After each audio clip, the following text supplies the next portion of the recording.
Hello Prachi, कैसी है तू मेरी बच्ची। फ़ोन के दूसरी तरफ से आती अपनी माँ सुमन जी की रुदे गले की आवाज़ सुनकर प्राची के हाथों से चाय का कप छूटते छूटते बचा। माँ की आवाज़ में एक अजीब सी घबराहट और पीड़ा थी जो प्राची से छुपी नहीं रह सकी। मैं बिल्कुल ठीक हूँ माँ, लेकिन आपकी आवाज़ को क्या हुआ? आप रो क्यों रही हैं? क्या घर पर सब ठीक तो है ना? पिताजी की तबीयत कैसी है? और भैया भाभी? प्राची ने एक ही सांस में कई सवाल पूछ डाले। उसका दिल जोरों से धड़कने लगा था। यहाँ सब ठीक है बेटा, कोई बीमार नहीं है, लेकिन तेरी छोटी बहन पूनम। सुमन जी इतना कहते ही फूट फूट के रो पड़ी। क्या हुआ पूनम को माँ? आप मुझे डरा रही हैं, साफ साफ बताइए क्या बात है। प्राची ने घबराहट में अपनी आवाज़ ऊंची कर दी। सुमन जी ने सुबकते हुए कहा, वो पागल हो गई है प्राची। कह रही है कि अब वो अपने ससुराल में एक पल भी नहीं रह सकती। वो अपने पति और ससुराल वालों से अलग होना चाहती है। उसका कहना है कि अगर उसे वहाँ रहना पड़ा तो वो घुट घुट के मर जाएगी। प्राची सन्न रह गई। क्या? लेकिन क्यों माँ? पूनम का ससुराल शहर के सबसे इज्जतदार और संपन्न परिवारों में से एक है।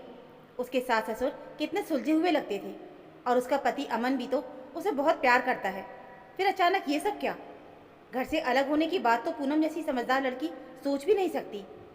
सुमन जी ने अपनी पीड़ा व्यक्त करते हुए कहा, वही तो मेरी समझ में नहीं आ रहा। मैंने उसे कितना समझाया कि बेटियों को ससुराल में थोड़ा बहुत समझौता करना ही पड़ता है। अब समाज वाले क्या कहेंगे? यही ना कि बड़ी बेटी प्राची ने तो अपने संस्कारों से अपना घर स्वर्ग बना लिया, और छोटी बेटी से 6 महीने भी अपनी गृहस्थी नहीं संभाली गई। मेरी तो नाक ही कट जाएगी समाज में। तू ही उसे समझा बेटा, वो मेरी तो कुछ सुनती ही नहीं है। आप परेशान मत होइए माँ, मैं आज ही पूनम से बात करती हूँ। मुझे पूरा यकीन है कि कोई ना कोई गलतफहमी हुई होगी। मेरे रहते मेरी बहन का घर ऐसे नहीं टूट सकता। प्राची ने माँ को ढांढस बढ़ाते हुए फ़ोन तो रख दिया, लेकिन उसका अपना सिर चकराने लगा था। वो सोफे पर धम्म से बैठ गई और अपने सिर दोनों हाथों से पकड़ लिया। तभी उसकी सास सुधाजी, जो पास के ही कमरे में पूजा कर रही थी, बाहर आई। प्राची का उतरा हुआ चेहरा देखकर वो चिंतित हो गई। क्या बात है बहू, सब कुशल मंगल तो है? सुमन जी का फ़ोन था क्या? प्राची ने अपनी सास को देखा और उसकी आंखों से आंसू छलक पड़े। सुधाजी सिर्फ प्राची की सास नहीं थी, बल्कि एक माँ जैसी थी। उनके बीच सास बहू से ज़्यादा एक सहेली जैसा रिश्ता था। कुछ भी ठीक नहीं है माँ जी। पूनम पूनम अपने ससुराल से अलग होना चाहती है। माँ का रो रो के बुरा हाल है। मुझे समझ नहीं आ रहा कि पूनम, जो इतनी सहनशील और सबको साथ लेकर चलने वाली लड़की है, वो ऐसा कदम कैसे उठा सकती है। सुधाजी भी ये सुनकर हैरान रह गई। अरे पूनम, और ऐसा फैसला? ये तो असंभव लगता है। वो बच्ची तो इतनी प्यारी और संस्कारी है कि दुश्मनों का भी दिल जीत ले। ज़रूर कोई बहुत बड़ी बात हुई होगी बहू, जो वो किसी को बता नहीं पा रही। बाहर से दिखने वाले महल अक्सर अंदर से बहुत खोखले होते हैं। लेकिन माँ जी, हम तो यही मानकर चल रहे थे कि उसका परिवार बहुत अच्छा है। अब मैं क्या करूँ? प्राची ने हताश होकर पूछा। सुधाजी ने प्राची के कंधे पर हाथ रखा और प्यार से बोली, तुम उसे यहाँ बुला लो प्राची। वो जब अपने घर जाती है तो सुमन जी उसे समाज और लोकलाज का डर दिखाने लगती हैं। ऐसे में वो अपने मन की बात कैसे कहेगी?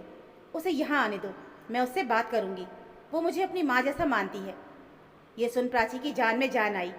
सुधाजी का पूनम से बहुत लगाव था। जब भी पूनम अपनी बड़ी बहन के घर आती, सुधाजी उसके लिए उसके पसंद के पकवान बनाती थी। प्राची ने तुरंत ही पूनम को फ़ोन किया और उसे अपने पास आने के लिए मना लिया। अगले दिन जब पूनम प्राची के घर पहुंची तो उसे देखकर प्राची और सुधाजी दोनों के पैरों तले ज़मीन खिसक गई। जो पूनम हमेशा चहकती रहती थी, जिसके चेहरे पर हमेशा एक प्यारी सी मुस्कान होती थी, वो आज बिल्कुल मुरझाई हुई सी लग रही थी। उसकी आंखों के नीचे काले घेरे थे और उसका वजन भी काफ़ी कम लग रहा था। सुधाजी ने आगे बढ़कर उसे गले से लगा लिया।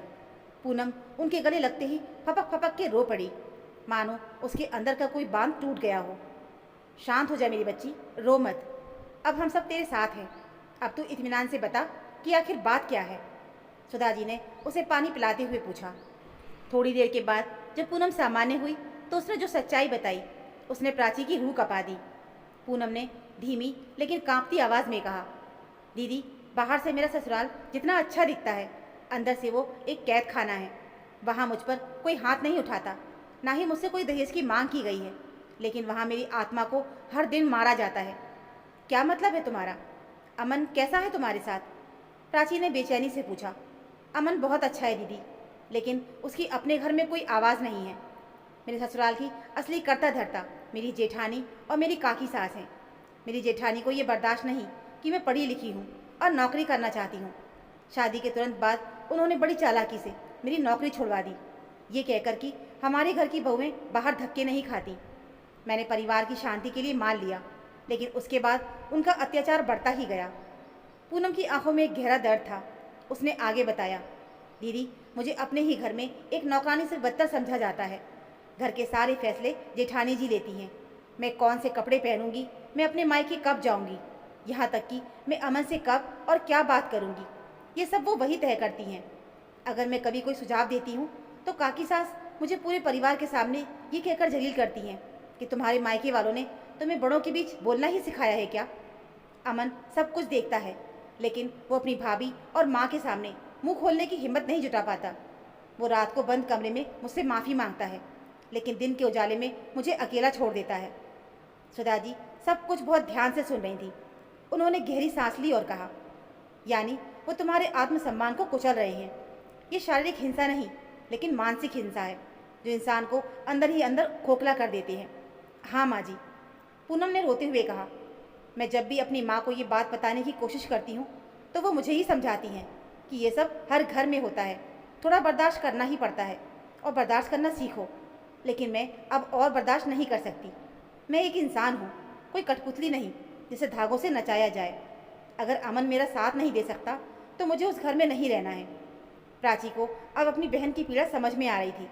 उसे अपनी माँ की सोच पर भी गुस्सा आ रहा था, जो सिर्फ लोग क्या कहेंगे के डर से अपनी बेटी को घुटने के लिए मजबूर कर रही थी। सुधा जी ने पूनम का हाथ अपने हाथों में लिया और एक बहुत ही गंभीर स्वर में कहा, बेटी, घर जोड़ना और घर को सहना दोनों में बहुत बड़ा फर्क होता है। एक औरत घर तब तोड़ती है जब उस घर के लोग उसे अपना मानते हैं, लेकिन अगर कोई तुम्हारे वजूद को मिटाना चाहे तो वहाँ झुकना संस्कार नहीं, कायरता है। प्राची ने चौंक कर अपनी सास को देखा। उसे उम्मीद नहीं थी कि सुधा जी ऐसा कहेंगी। सुधा जी ने आगे कहा, पर पूनम, अलग होने का फैसला आखिरी होना चाहिए। सबसे पहले तुम्हें अपने लिए खड़ा होना होगा। तुम भाग कर नहीं, बल्कि डटकर इसका सामना करोगी। अमन को ये समझाना होगा कि पत्नी की इज्जत की रक्षा करना उसका सबसे पहला धर्म है। हम तुम्हारे ससुराल वालों से बात करेंगे, लेकिन गिड़गिड़ा कर नहीं, बल्कि तुम्हारी शर्तों पर। अगर उन्हें तुम चाहिए तो उन्हें तुम्हारा सम्मान करना और सीखना होगा। अगर वे नहीं बदलते तो ये घर तुम्हारे लिए हमेशा खुला है। पूनम की आंखों में जो अब तक सिर्फ निराशा थी, अब वहाँ एक नई चमक आ गई थी। उसे वो संबल मिल गया था जिसकी उसे सबसे ज़्यादा ज़रूरत थी, किसी ऐसे का साथ जो उसकी खामोश चीखों को सुन सके। अगले दिन प्राची, पूनम और सुधा जी पूनम के ससुराल गए। सुधा जी ने वहाँ जाकर किसी से कोई झगड़ा नहीं किया, बल्कि बहुत ही शांत और स्पष्ट शब्दों में पूनम के आत्मसम्मान की बात रखी। अमन, जो अब तक खामोश था, सुधा जी की बातें सुनकर और पूनम को हमेशा के लिए खोने के डर से पहली बार अपनी ही माँ और भाभी के सामने खड़ा हुआ।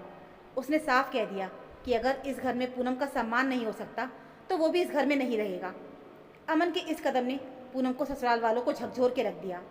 जेठानी और काकी सास को पहली बार अपनी गलती का एहसास हुआ, या यूं कहें कि उन्हें अमन के घर छोड़ने का डर सताने लगा। पूनम ने तुरंत घर नहीं छोड़ा, बल्कि उसने अपनी शर्तें तय की। उसने अपनी नौकरी दोबारा शुरू की और परिवार में अपनी एक नई जगह बनाई, जहां वो सिर्फ एक बहू नहीं बल्कि एक इंसान थी। सुमन जी को जब पूरी बात पता चली तो उन्हें भी अपनी पुरानी सोच पर शर्मिंदगी हुई। उन्होंने प्राची और सुधा जी का हाथ जोड़कर धन्यवाद किया। उस दिन प्राची को समझ आया कि रिश्ते सिर्फ खून के नहीं होते, बल्कि समझ और साथ के होते हैं, जैसा रिश्ता उसकी सास ने उसकी बहन के साथ निभाया था। तो दोस्तों, ये थी हमारी आज की कहानी। उम्मीद है आपको ये कहानी ज़रूर पसंद आई होगी। कहानी सुनने के लिए आप सभी का बहुत बहुत धन्यवाद।